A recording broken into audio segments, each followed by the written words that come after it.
นอนแล้วเทเลยมีแห้งแล้วเนาะรักงาบอยู่แรงนี่มันจะเป่าไอ้ตัวหมดนี่นะเทพื้นมันนี่มันจะเป่าน่ะหมดนี่นะ10 ปลายอ๋อหมดเป็นต้นนะนี่มัน15แล้วอ๋อจิ๊กะแม่เดี๋ยวเรา20,000ไม่เห็นแต่อยู่กองละหัวพุ่นน่ะเห็นแต่อยู่โทรศัพท์ละหัวอีกพุ่นน่ะสบายดียินดีตอนรับเข้าสู่ซองข้องมีหนาซาลมพาบาเด้อทุกคนเลยสบายดีกันตอนบ่ายทุกคนเนาะก็คือพากันไปเฮ็ดเวียเฮ็ดวายยังมาทุกคนเนาะมีหนากับฟาวกินข้าวอาบน้ำเปลี่ยนเครื่องทุกคนเนาะแล้วก็เดี๋ยวสิออกไปหาไอ้โต้ยกันทุกคนสิออกไปเบิ่งไอ้โต้ยเทพื้นทุกคนเนาะมื้อเช้าวันนี้มีหนาไปเวียอยู่แต่ว่าบ่ทันได้อยู่โดนเพราะต้องไปปลูกหญ้าอ่ะนะเดี๋ยวว่าอาบน้ำก็สิฟ้าออกไปละ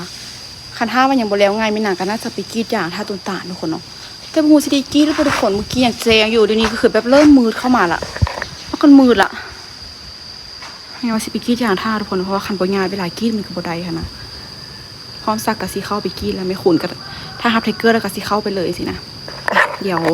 ออกไปกันทุกคนเดี๋ยวสิไปคันออโต้เลยเดี๋ยวไปเป็นเจอกันตอนฮอลเทอร์ทุกคนปะนี่มาฮอลแล้วทุกคนว่าสิเอาไปกรีดอย่างสันเบิ่งฟ้ามือทุกคนนะฉันสิแล้วทุกคนเลยเมื่อเช้านี้มีนามา5 กระบอกในเดียวแต่ว่ามันตอนนี้สิแล้วละตัวนั้นโบกเมื่อวานนี้เนาะตัวยกเครื่องไปไว้โบกก็สั่งเทพื้นลงไปแบบโบกแองตรงนี้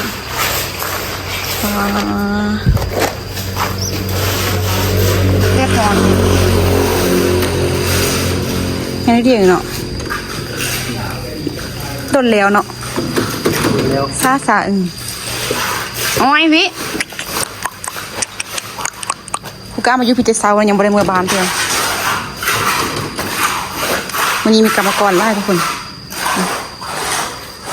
กรรมกร4 คนเดี๋ยวถ้าไอ้ตัวมาเดี๋ยวท่าเบิ่งก็เปิดจะเป่าทุกคน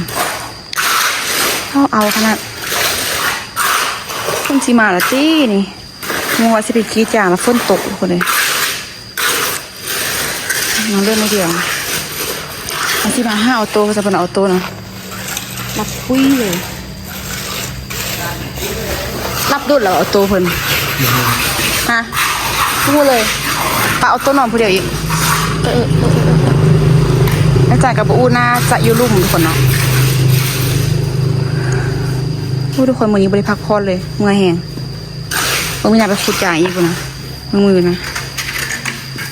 เจ็บอ่ะเป็นคืออันนั้นบาดเก็บข้าวเลยพวกอะไรแมนบาดมีหนาทุกคนซัมมี่นี้ประมาณ1 ชั่วโมง 2 ชั่วโมงแล้วล่ะเพราะว่าคนไล่ใส่กันทุกคนเนาะแต่ว่าอันนี้ต้องได้จางมาคันท่าว่าบุจางคืออันนี้ตายเลยจักเป่าเพิ่นหมดนี่นะ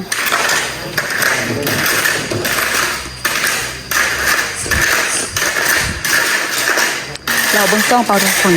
เพราะว่าเดี๋ยวผสมไล่เดี๋ยวยางชิ้นเลื่อนอันบ่พอเราจะผสมไหมเริ่มลมมาแล้ววันนี้เริ่มลมมาเริ่มฝนสิโตแล้วในห้องกระเทมือหวานนี้ทุกคนเนาะคือเมื่อวานนี้ในห้องกับตัวนี้เมื่อวานนี้ต้นตาลกับมาซอยตอนบางแรงเพราะว่าตอนเช้าท่านบริไปซอยทุกคนตอนเช้าก็คือไปขุดเบียร์อย่างเนาะเป็นอย่างทรงเขาจะขุดทรงเขาจะแล้วนอนพักผ่อนแล้วก็มาได้เถอะปุ๊กะ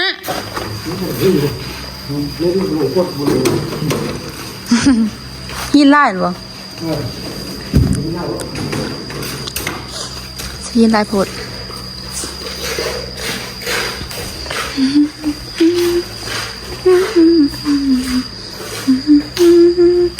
ตัวนี้มันทางไหนกับตัวนี้มันนะเคยกับไอตัวเป็น2 คนเมื่อวานนี้ทุกคนให้2 คนเหนื่อยจังเลย มีแห้งแล้วนอนแล้วเทเลยมีแห้งแล้วเนาะ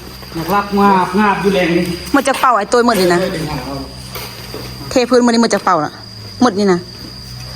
มัน10ปลายบ่ ป้าหมดเป็นต้นนะ นี่มัน15แล้ว ป้า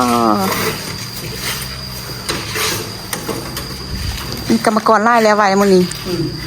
เร็วเลย3ตัว จัดมันทำ เมื่อวานนี้เหนื่อยเมื่อวานไปเฮ็ดมาหนามนิ่งที่จะเป็นวินผมบอกอ้นหยุดก่อนเด้อนอนก่อน เรียบเบิ้งเห็นไหมเห็นแต่ซ่องคนบ่เรียบเบิ้งคนต่างกันจน3:30 4:00ก็เอามา3:30เอามาวันเนาะเอามาไปเบิ้ง มานี่ ให้พูดอ่ะ มูแล้วหลอนแล้วช่วงนี้นี่เป็นคำว่าบีบแกะเซเว่นคือตัวลืมให้ เอาแค่นั่งอยู่พูดเด้ ไปแล้วยีเสื้อที่บอกยียูนี่อยู่พันมาขาใหญ่เลยนี่สาวประจำ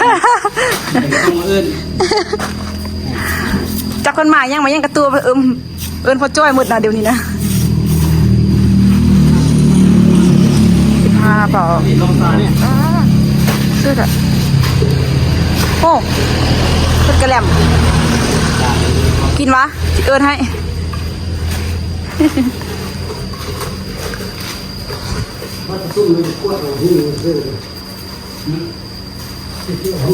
ก็ซื้อเอาไปกี่อย่างค่ะเพื่อนเส้นเบื้องฟ้าคือว่ามืดคืมมาอยู่เดือยงานบริกีจริงๆคนหรือว่าคนคือสิตกเลยแหละ รถกันเนาะ เขาซื้อเอาไปกี่อย่างสมมติว่ามืดมา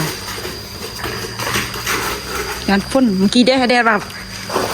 พอเรื่องสิไปกี่อย่างปุ๊บฟ้าบุดเลย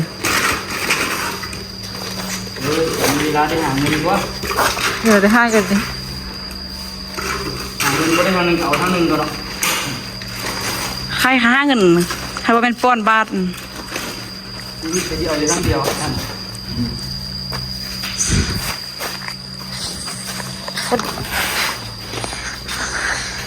ว่าโซ่ทองอีกพูดเสาแท้ว่ะ นอน เอาวะ อยู่เงินกูใส่แล้วเนาะ ไปปลูกยามกี่ป้อจนร่อยห้าก็กินข้าวซ้วยเมื่อกี้เนี่ยออกมานี่ ต้น ร่อยป่ายแหละ เขาลักหลายแล้วคนน่ะ เขารักมอง7-80นี่แหละเรามาปลูกอันนั้นแดงเขารักไล่ก็3-4แถวนะเขาจะรักนะอันตัวเป็นเบาไปกับโบพอเขาได้ไปขุดเอา30ปลายไปอะเก็บมือมันรักว่ะ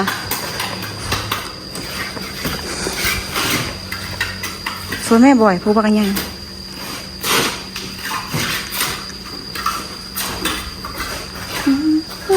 กูกล้าไปนำงานเด็บไปอยู่งานแข้งไอ้นอต้นไม้ยางเข้ามาซะประทับกาหอยตีนกูกล้าถึงมือสาวออมมานี่เนาะตัวนี้เนาะตัวนี้5กระเทียมวางเรียง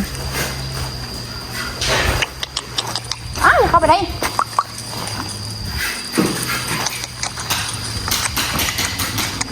นี่มาอะไรบ้างนะ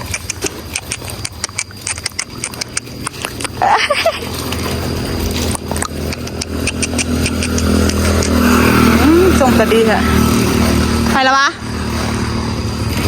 นี่คิวยี่ข้างสลัมแม่แล้วนั่นน่ะนี่คิวยี่ข้างสลัมแม่แล้วนั่นน่ะ มาล้าเลยหน้าตาเลยไหม นี่คิวซะนะค่ะนี่คิวสลัมแม่แล้วนะถ้าคูเหรอ นี่คิวสลัมแม่แล้วกันมาลาย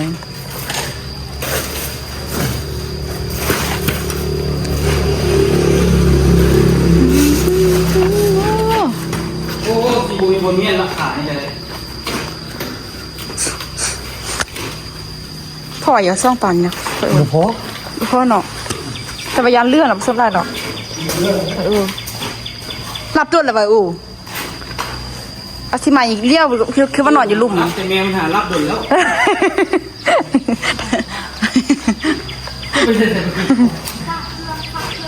หลังจากนั้นดิหลังจากนั้นน่ะหลังจากนั้นซักก็คุณที่ได้ไปยี่กันเลยเนาะ ก็สมบัติติดๆเลยก็ไปนอนคือที่ได้ไปซากกดพื้นกลุ่มซัก3-4เดือนเอาเลย เวลาในหนึ่งก็ว่าไปนอนอยู่แล้วนะ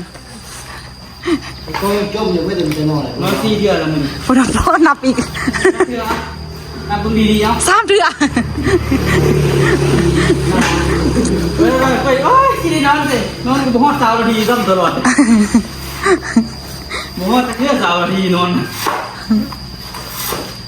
นอนจนไม่มีเวลาพักผ่อนบ่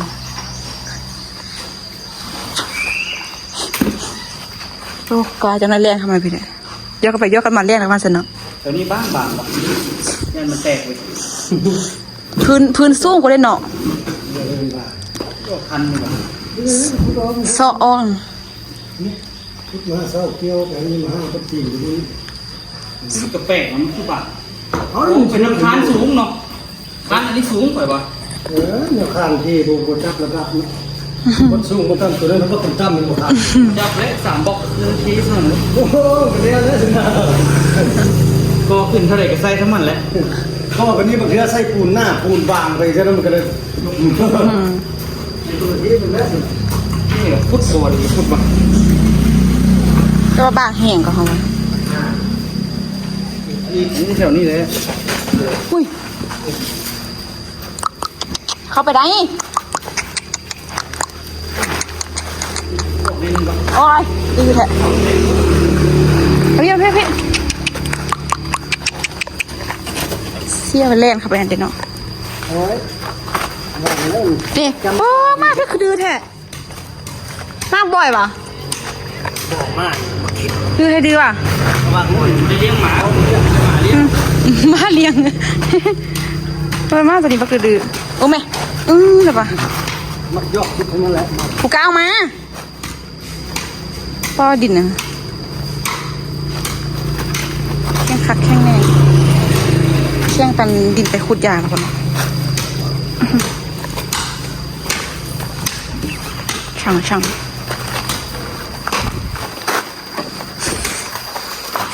เอาได้ ตัวเลย นี่เลยอะไรนี่เลยเอาน้ำหดนี่เลยทางบอยแม่ขุดอากาศปะกันยัง ลงแล้ว มันจ้างไปเปย์อย่างเลยเรียกบางเห็นแต่ละคน คนอยากเว้ย อย่างบางเห็นเลยเรียกเปย์อะไรไปนะเปย์คือบนหนักจะน้อยนะย่าลงผูปั๊บ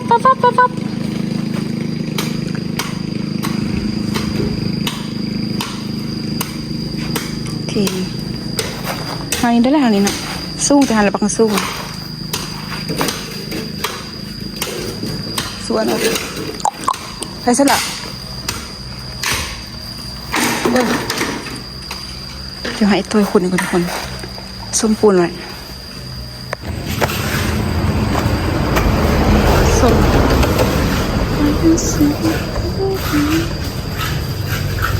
ซ่องเป่ามาว่าจะบอกเองค่ะ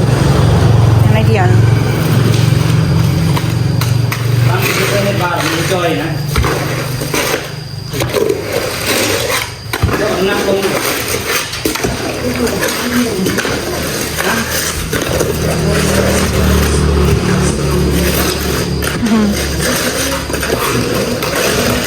ขึ้นลงไอ้ตัว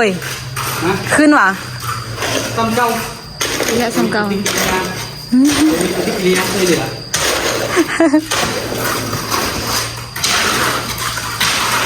ตอนขึ้นง่ายง่าย แม่ละบอนั่งให้ใจลากันอย่างขึ้นเลยพัดพูสิตุยหน่อยกินยิ่งกับตุยพัดพูสิบตุยกินยิ่งกับตุย กินตัวก็กินตัวว่าตุ้ยมีคนตุ้ย โลกสร้างไม่ยุติธรรมเลย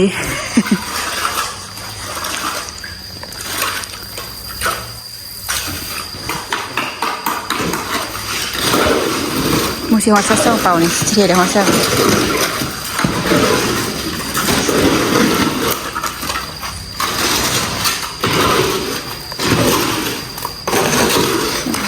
โอ้ ส่วน นี่เลย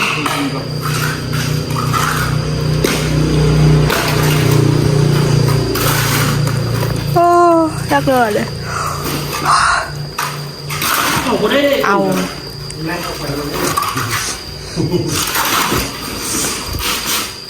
เยี่ยมมาเลยนะ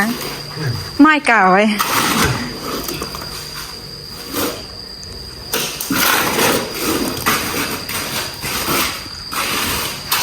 ให้กินมาช่วยนะช่วยให้กินพ่อแกงเป็ดอีกตัวเป็นเป็ดตีแกงเป็ด เข้ากันไปเลย แกงเป็ดแกงไก่เออ เข้าเลย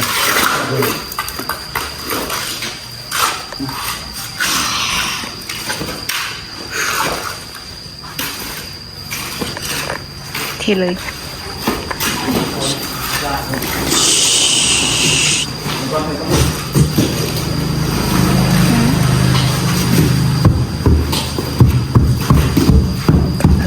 คือเอาตัวนั้นอยู่นี่ย้ายไปพุ่น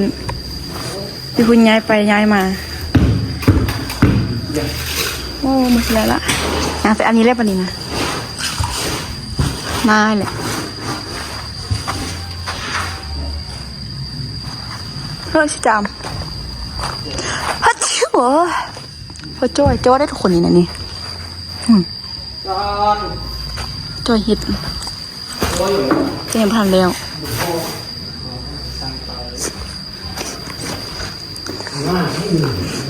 แล้วในเที่ยงเนาะ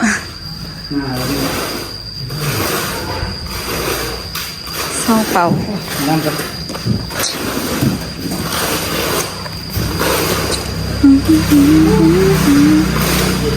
เป็นชั่วโมงเลยนะเรียวนี่ตากออดขี้ดินไปนำเป็ดโมงสาวนี่เป็นนางไทยแม่บอกก็ดอเป็นชั่วโมงประมาณจะเท่ามูซีแล้วบ่ฟ้าไปดีละ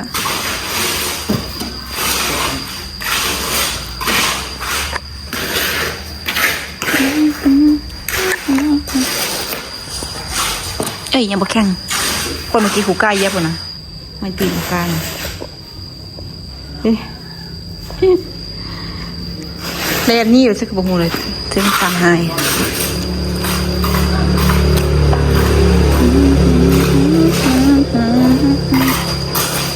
คนหิ้งคนหิ้งร้อนเลยทุกคน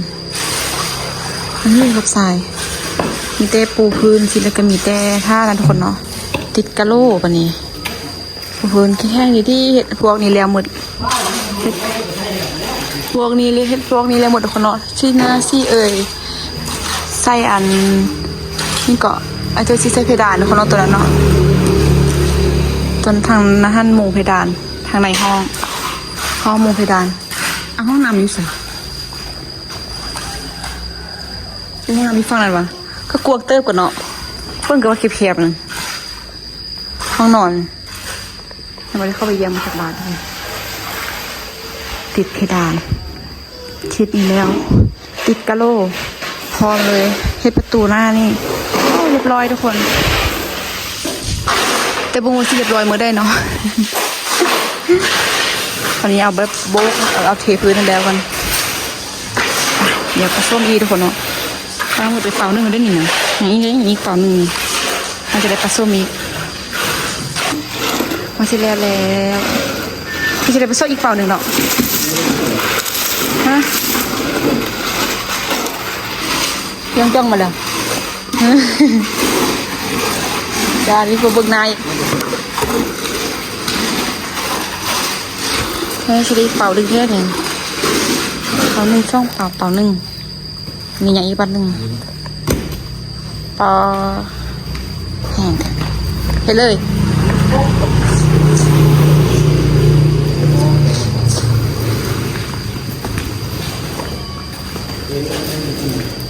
ไอ้กระหิ้นกันหน่อยเถอะ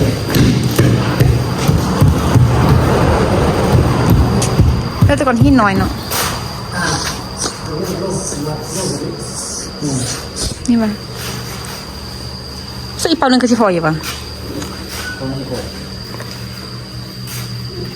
พอที่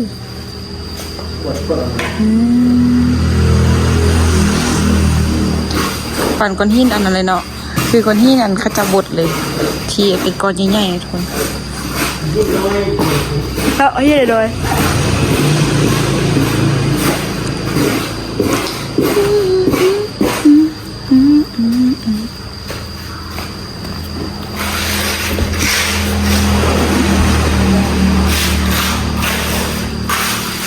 วัดคือคุณเอาดู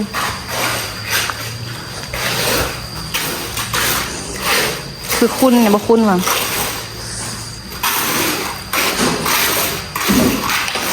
เอาตัวไปเข้าห้องน้ำที่อยู่ถึงโอ้แล้วอันนี้แหละมีแห่และไอตัวนี้สะล่องมาแรงสวยตัวสะล่องเด้อแรงสวยตัวสะล่องเทพื้นแล้ว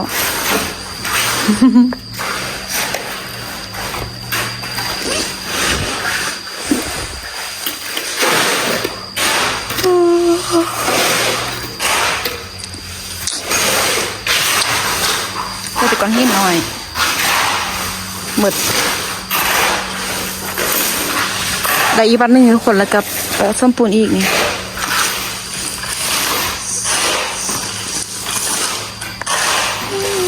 น่าตัวตื่นจากเครื่องเดี๋ยวสิเข้าไปกี้จ่าน่ะได้อีก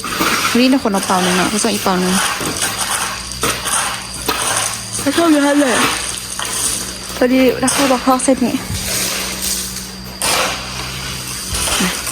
เดี๋ยวท้าเบิ่งตอนเฉลี่ยกันทุกคนโอ้เพื่อนอนตื่นบ่เนาะว่าได้มาห้าเอาตัวไปอยู่เวียงโดนเนาะมีเบิ่งมาจนลืมหน้าทุกคนเลยลืมหน้าละภัยเลยโอ้ไปเวียงโดนเนาะต้องไปเที่ยวไทยโดนนะลืมเลยลืมหน้าเลยให้หน้าตันๆให้แท้ให้ว่าทุกคนยานอยู่บริเวณกันโดนเด้เนาะบริเวณกันโดนนะจะไปเที่ยวตลอดนะจะไปเที่ยวตลอดโอ้จะไปเที่ยวตลอดบ่โอ้ยไม่มูพาเอาตัวไปเที่ยวไทยพาเอาตัวไปเที่ยวไทยบ่บ่พาไปท่าตุ้งย่าได้บ่มันจะไม่ช่างอันมันน้อยกว่าสักตัวอาตาอุ้ยฮันเทิร์นน่ะอันนั้นไอ้ไม่เด้อันนั้นว่ายังไม่ได้นอนนี่ไปถ้าเงินง่ายสุดพวกเราตัวนี้ไปเลยแม่น่าจะแยกกันพวกนี้สร้างมันมันกินเงินมาแล้วเนี่ยพ่อทอง เฮ้ยอีเมลมาแล้ว เงี้ยเงิน อะไรมาอีเมอีเมไหมอีเมไหมอีเมมาหาท่านนี่เอาท่านดูเปลี่ยนไป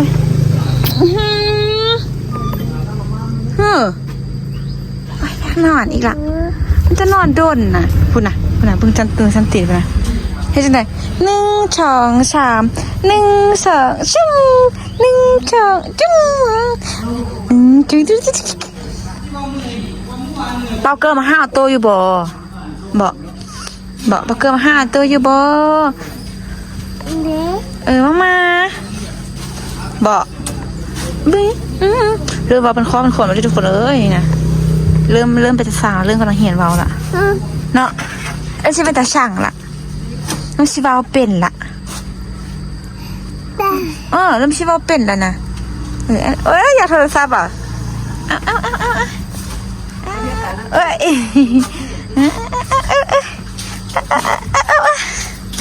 ที่โทรศัพท์ละบอกลิ้นบ่เป็นลิ้นบ่ได้เธอลิ้นบ่ได้เธอใกล้สิแล้วทุกคนเลยเพื่อนกวนออโต้ท่าเอาสุดท้ายละเริ่มฉีดใกล้ฉีดจบบริบูรณ์แล้วทุกคน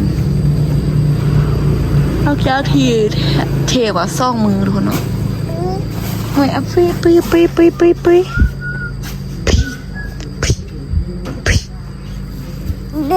เจ็บตาเลยเอาลุกจิ๊จ้ะ แม่ไปค่าย แม่นเดี๋ยววิสิพันไปเห็นแต่อยู่กองละหัวพุ่นน่ะ มักโทร เห็ ศัพท์นแต่อยู่โทรศัพท์ละหัวอีก เอาคลิปโฟโต้ พุ่นน่ะพุ่นน่ะ เมื่อยไหมยับลงดิแม่รีบแม่ ออกไป ยับไป พุ่นน่ะยังไม่ได้พุ่นน่ะแล้วมาซื้อโทรศัพท์อะแท้ว่ะโหยแล้วมักโทรศัพท์พุ่นน่ะเอามันอัตโต้จะนี่น่ะ มาซาวพัน อาจารย์มันอัตโต้จะนี่น่ะ รีบแม่เลยกูกล้ากูกล้ารีบแม่แม่ พุ่นน่ะพุ่นน่ะ เอ๊ะ เนี่ยเห็นว่าซื้อโทรศัพท์บ่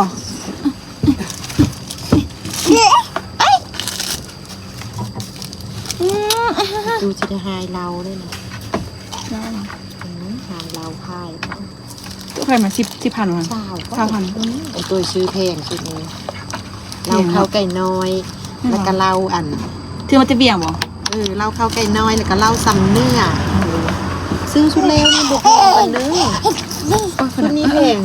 พุ่นน่ะให้โทรศัพท์เราซื้อแท้พุ่นน่ะเอ้ยบ่ได้จังนี้น่ะเอ้ยบ่ได้จังนี้น่ะเฮ้ยพุ่นน่ะ มาค่ายเครื่องมือเนี่ย จะมาฟังกูกล้าเอาไปไหม กูกล้าลิกแม่ ออกไปโอ้ยเชี่ยวอ่ะไปเชี่ยว กล้าลิกแม่แม่ เลยไหมออกไปไม่ต้องมาห้ามกูกล้าดูช่ำ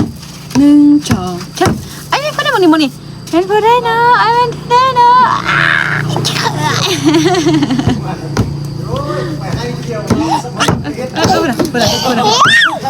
เชี่ยวป่ะนี่มาทำกันเท่าไหร่อันนี้มีอัน1 2 3อ่ะ1 2 3 1 3 1 3 ผมเธอพอได้ต้มกันทั้งวันนี้ก็ประมาณ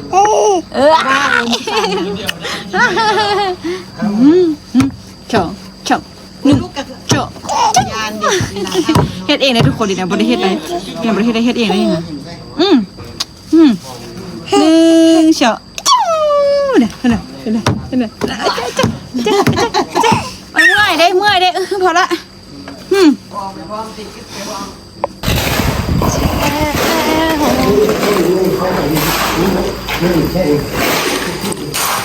ปล่อยวะ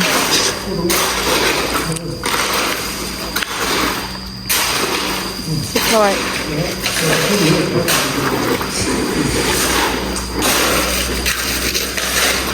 เกือบจบบริบูรณ์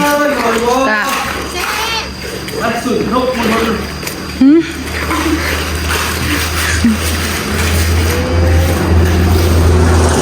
นี่กว่านี้ไม่พอวะ ไปเดี๋ยวนี้ออกไป รถอะไรยัง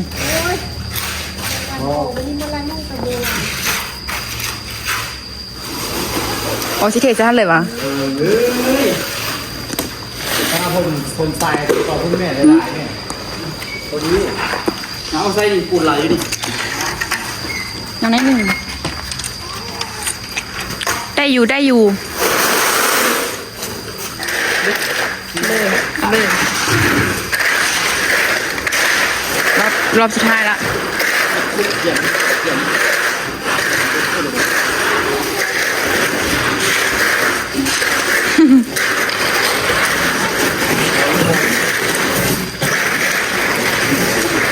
พอยุน้ำไล่ออกหมดน้ำปูดไล่ที่หมด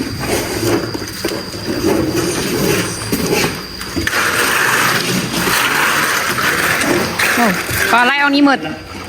เฮียเอานี้หมดเลย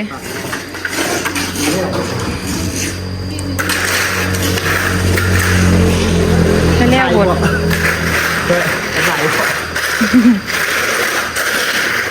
ปูน1 ส่วนสายกับนี่3 ส่วน